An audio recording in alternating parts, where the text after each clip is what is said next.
Delta, get that fire team. Set receiver in motion. What was once solely a professional communications device has grown into a peripheral that is finding a growing number of uses in many fields, especially in the world of video gaming. The headset enables players to be more immersed and involved while keeping those hands free. The development of a USB headset for PlayStation 2 really came from the need in SOCOM. We really were looking for something dynamic, people to connect, talk to each other, and be able to have that sense of community. SOCOM was the first game to include voice on PlayStation, and it wasn't just doing voice chat, it was also doing voice recognition, which was quite a key feature set for the game. It allowed you to get in there and give your teammates commands, allowed you to interact with the game. Instead of just sending text messages, you can talk to other people, you can communicate with them and create team strategies. We also added in a single-player component that allowed you to have voice recognition capabilities as well. Headsets can do a lot for your skill set as well. But first you need to know how to get hooked up. And with the USB headset or with the SOCOM headset, all you have to do is plug it into the console and you're really good to go. We have software which will either recognize the input that you're saying, or it will take your voice and compress it down to something which can be sent over to the internet and heard by people on the other side. No matter how you speak, no matter which way you want to talk, as long as you don't whisper, it'll pick up your voice very, very easily and it'll work within the game set very well. From an anthropological perspective, the new USB headset for PlayStation 2 is simply an extension of man's desire to communicate. From a gaming standpoint, it's about precision and control. Speech is man's oldest form of communication, and so it really makes a lot of sense to bring that as another way of interacting with games. The wide variety of genres that we do have on the PlayStation 2 console, and there are a lot of games coming out that are going to utilize the headset. It's really something that's caught on, and I think a lot of it's attributable to the success of SOCOM and really the unveiling of this community aspect. In their quest to help players reach out and touch someone, Logitech and Sony teamed up to create a new and improved version of the headset. Working with Sony on this process was great, bringing out the new headset. It has a built-in volume control on the cord so you can adjust it. It also has a mute button. If you need a moment of privacy in certain games, you can just hit the mute button and then no one else will hear you talking. The boom mic's a little more comfortable. So it really takes all the advantages of the SOCOM headset and adds on top of that, creates a better package.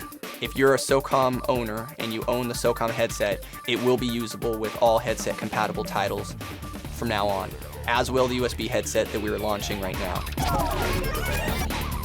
There are a lot of action games out there, and this is something that I think really put it, one step above. Using a USB headset and voice recognition really allowed us to do something which had never been done before. Really, the doors have just opened now in terms of what can be done with headsets and voice in video games. If you want a good look at what's behind that door, check out the demo on this month's disc for a video game that uses the headset as the primary controller. If you want to survive in Lifeline, you need to make yourself perfectly clear. Lifeline takes place in the near future. You are aboard a space station hotel. A big explosion rocks the place. Monsters coming out of nowhere start eating and attacking the guests. You're in a control room and you're trapped. And you notice someone making a distress call from the security room. So you flip on the monitor and there's the character Rio, who actually becomes the main character for the entire game. But Rio needs your help to navigate through the station, and you guide her efforts by talking to her. You're going to get into situations with Rio, the main character, and you're going to have to talk to her. She needs your guidance, and you know things that she won't know. You have to tell her if someone's behind her. You have access to cameras around the space station. She doesn't. You now have a need to know. The more efficient you are at commanding Rio, the better off you'll be at playing Lifeline. You'll discover certain phrases and keywords will speed your search. Keywords are the main driving force of Rio. If you've discovered something by maybe telling Rio, maybe you never knew that she could dodge, but you tell her to dodge in combat, and she does it. In Lifeline, a fast talker might get through the game a little quicker, but the real key to finishing the game successfully is to know what to say and when, and that requires you to think before you speak. This immersive game about a future world articulates what's happening in the present video gaming world. This is the only game in North America that is controlled primarily through the microphone headset. And right there, that opens up a whole realm of possibilities. It's all of these possibilities that make the advent of the new USB headset for PlayStation 2 a defining marker in the evolution of gaming technology.